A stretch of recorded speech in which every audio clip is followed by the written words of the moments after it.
Hello, in this video I want to show you how to start jeans program in a Beko drying machine.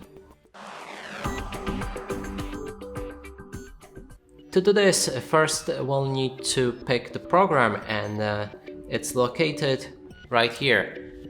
Then next is to customize the options, first one being on how well dry you want your cloths to be, and in this case there's cupboard dry plus and super dry.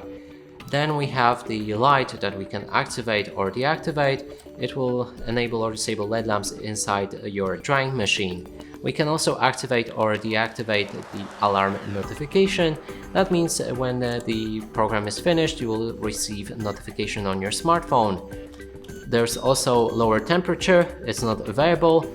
Timed program, not available. There's planned finish that we can click on to say when our program should finish. So for example, if you start work, you can set it to 8 hours and the program will end exactly in 8 hours. When everything is ready, click on the play and the program should begin. And that's it for this video. Hope you like it. Please consider subscribing to our channel, leave a like and a comment below.